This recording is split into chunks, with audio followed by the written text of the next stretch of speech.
Bad stuff happens to us all. Sometimes it's harder to deal with than other times. I just figured I'd talk about this a little bit. Usually I do it unscripted in general, but this one is really unscripted. And actually I was just sitting at home and I suddenly had this idea of making this video, so today I wanted to talk about this, and hopefully it gives you some ideas on how to look at yourself from hopefully a better angle all over again. Because there's something special about you, there really is. But I'm not just saying that to rub your ego. I'm actually saying that because there really is.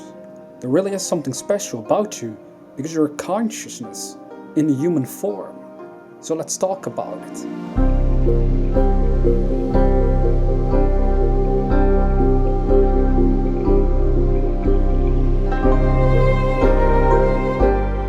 You know, this journey that we're on is not always easy.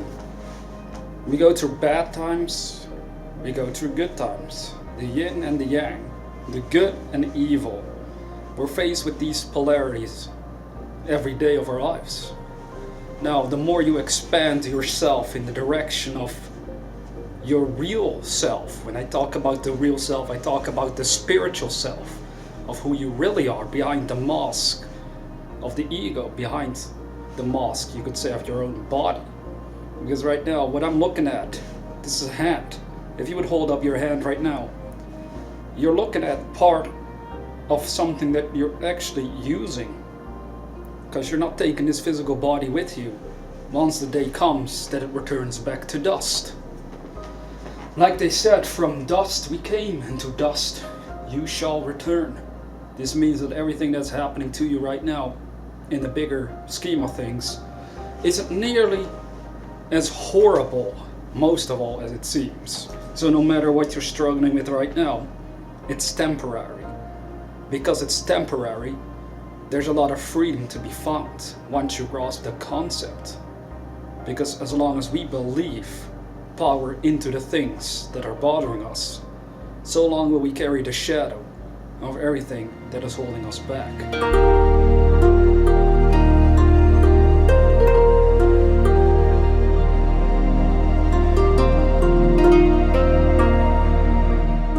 Now this journey towards consciousness, this whole journey that I'm on, sometimes I come across people and they ask me, how come you're so wise? How do you know all these things? You're not even that old. I'm 30 years old. How come you know all this? People have the assumption that you have to be a gray with a large white beard, sitting in a monastery somewhere out in nowhere, being like on the verge of death almost, because you're that old, to have wisdom. Well, I'm here to tell you that you already have wisdom. You know where the wisdom lies? Do you understand what wisdom is? Well, wisdom is part of your consciousness. It basically means knowing to do the right thing at the right time, to know the consequences of every action you take, of every decision you make. And even then, even if we know the consequences of our actions, have you noticed sometimes we still make bad decisions. We still do the wrong thing. We still end up in trouble. We still hurting ourselves and everybody that we care about in the end. This is because wisdom, 100 accurate wisdom all of the time, is pretty much impossible in this world, simply because the world itself is always impressing itself upon you. There's always stuff happening that is out of our controls. And because of that, we shouldn't fight it as much as we are attempting to do. Like, you may have situations in your life, you feel absolutely horrible, you feel lost, you don't know where to go, you don't know for sure whether it will improve, you hope for it, you have a plan, you have goals, you work on them, you hope it improves your life. Yet at the same time, there's a lot of obstacles in your way, making it hard to really focus on that end goal that you're after. Well, I want you to know that those obstacles don't have to hold you back forever. In fact, look at an obstacle like it is a stone. Imagine, let me portray this differently. Imagine my left hand, or well, it's different on screen perhaps, but this hand being the ground. This is an obstacle. This is like a stone. You stand here, here is the obstacle, and right in front of you. Well then, you pass that obstacle. You either go over it, around it, or through it if you can. You'll pass that obstacle if you keep going. What you'll notice is somewhere down the road, another obstacle, but it's a little higher. And then you pass that obstacle, and then another obstacle, a little higher again. You see, it's a progressive road upwards. Your life is actually taking you towards something that you don't even comprehend from your mortal perceptions. I honestly believe that this whole life experience that we're having right now is meant to awaken us. It's meant to make us aware of these inner potentials, these inner aspects of our own existence. And the only way to do that, the only way to become aware of that, is first by becoming a limited being, becoming this human being that has its limits on this physical plane of life. Yet the more you start discovering the real power of your consciousness, the more you realize that it is thanks to these obstacles, these setbacks of your life, that you have the ability, the opportunity to discover who you really are.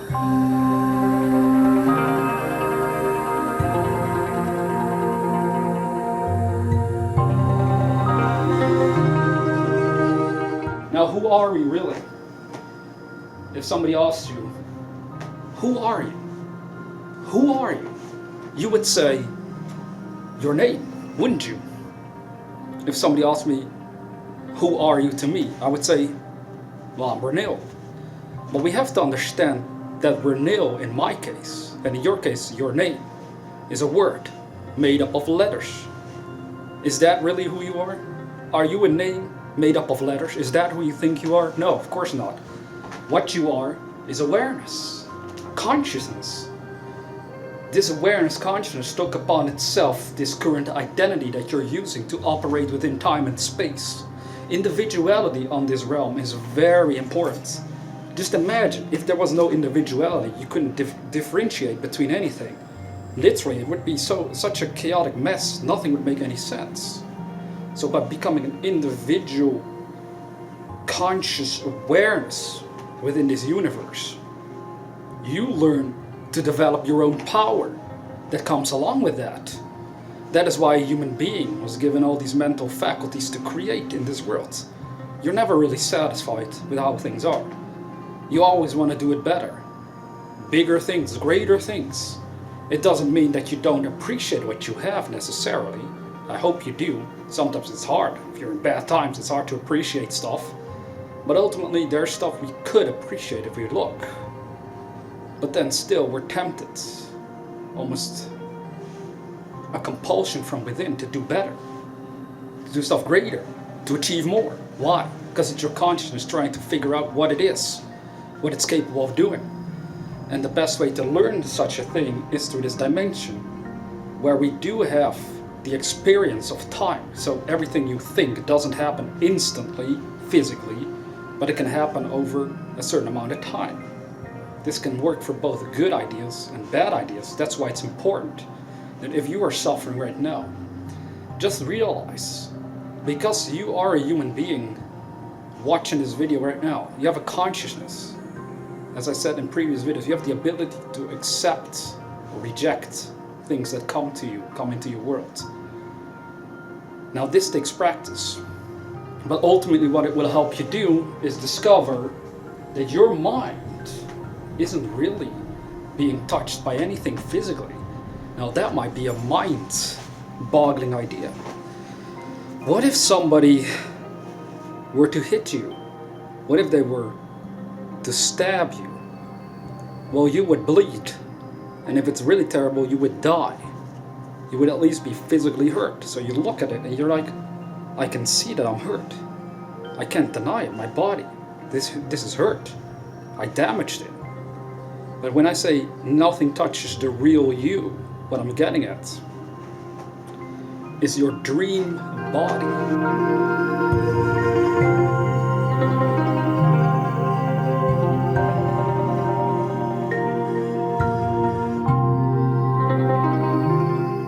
Your spiritual body, the one you use when you go to sleep at night. Because you shouldn't underestimate it. You are using something when you move around through consciousness over there.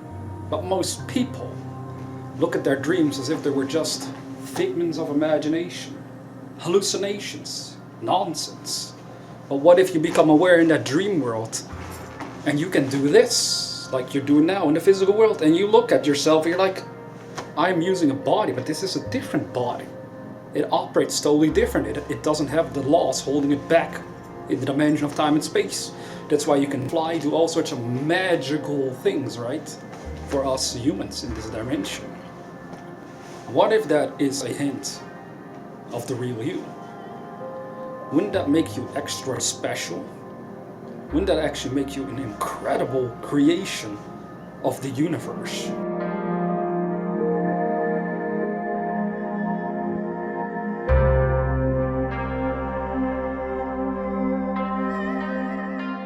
That is why consciousness, if it was created, like pretty much everything else that we observe, well then it means consciousness is the greatest power in all of creation. And since you have one, it means you are part of the greatest power in all of creation. Now what is the issue here? What is the issue? Why is it so difficult to accept such a claim? Or maybe we're embarrassed or think we're getting a God complex. I think the reason why it's so difficult to accept it for most, or to even entertain such an idea, is again because we're raised to focus only on this physical world, on this society in which we live. We're focused and trained to fit in. So these concepts, the average person never considers them. Yet the average person is still special. They have a consciousness. They can do all sorts of wonderful things for themselves and humanity. Yet we fail again and again to exercise that power. It's like the greatest responsibility has been laid on you.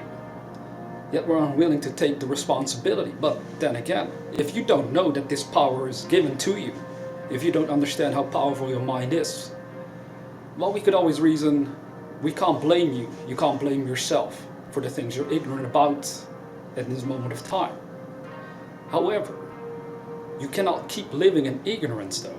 The universe is always moving you towards more and more awareness. People come into your life, they bring you ideas that you may have never heard of before. They can either be good for you or they can be bad. In both cases, they serve the purpose. They help you grow as an individual into something greater and better. It's like being a rose that slowly opens. Yet when it's open, it's beautiful. It's like with you. Once you peel away those layers of erroneous thoughts and beliefs that you may have gotten from society, or by the way you were raised, or by any past traumatic events of your life, once you peel those away slowly but surely, if you dare to remove those, well then the true light of your being shines through. And that is the light that will make everybody, that will benefit everybody, and can make anybody happier. You might not see it, but you are a worthwhile human being. You are worth being here on this planet. You are worth the good that you desire. That's what we're getting at.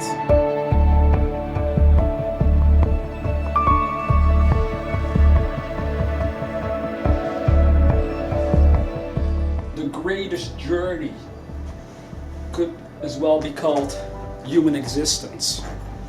It's so mysterious. We know so little about this universe that we're in. And it's probably going to be for that for a long time to come. Yet awakening to your real self, your inner conscious powers, happens on an individual basis. Sort of one by one, people wake up all over the world. It doesn't happen globally instantly for everyone, because if that happens, that can actually only happen if everybody at the same time somehow raised their level of awareness to the same height, the same wavelength, the same, place. So we all look at reality from that angle. Well, you can already guess that's pretty much impossible because everybody is on a different scale of mental evolution. That's how I like to look at it. Not necessarily physical evolution, that might still occur. But with human beings, with consciousness, I honestly believe personally that our evolution lies within the mind, lies within consciousness. If we keep expanding it, if we become more and more aware of what is possible for us on an individual level, regardless of this physical world. Even beyond the grave, it might be hard to grasp that one. Because it's okay if you don't believe my words on this. Yet a few days ago I had another vision. And you know, the story goes, my mom passed away in 2008. You know, she took her own life. And then, again in a vision, she showed up. This time she said, you know, I was suffering so much. I thought if I took my own life, it would be all over, Reneel. But then when I took my own life, the weirdest thing happened. I awoke in another dream. Like it didn't end at all. In fact, Reneel, I was brought to you to tell you this, to remind you that we are immortal. And that if you die, you wake up in another dream. Now that is essentially hinting at the idea that this right now is a dream. But what is the difference?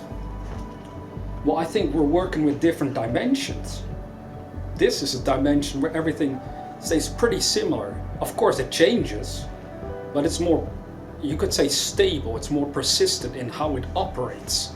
Whereas in squeaky floor, whereas in the so-called dream world, everything can change at will. Actually, if you become lucid, meaning if you become aware that you're dreaming, everything changes around according to your will. So then you're in a dimension where anything is possible to you. All desire can be instantly fulfilled. You can resurrect the dead over there. You just think of them and they resurrect in front of you. You can talk to them like you talk now to other people in your life. Well, isn't that interesting and disturbing at the same time? It would hint at the idea that this whole universe and everything in it exists within your own consciousness. But as long as you believe it exists without yourself, well, you're gonna keep looking outside of yourself. It's like chasing shadows. Like, where's the answer? Where's this person? I need this, I need that. Where do I find it? And then you become lucid. And the only rule is, if you can feel you can do something, you can do it. Again, if you can feel, if you literally feel it in your bones almost, that you can do something, then you'll be able to achieve it and do it. This works for physical girls, and this works for dream goals. I almost sound like I said girls. This works for physical girls? Really? I should test it out. But I meant to say this works for physical goals. So no matter what your goals are, always keep in mind, thinking of it is one pole. The other pole is feeling. How do you feel about the goal? And when you connect the two, that is when you can make stuff happen. That is the beauty and mystery of your own consciousness, your own awareness. So I hope you always remember this message, because I'm going to leave it behind for this world. And in fact, all these videos are part of what I like to call something I'll leave behind for this world, for the people who want to study their consciousness after I studied it already for almost 12 years of my life. And I'll keep doing it until the day comes that I leave this place. But in the meantime, I figured I might as well share some ideas of what I learned, of what I discovered. Because ultimately, this life experience of yours, the suffering that happens to you, is not permanent. And I hope you remember that.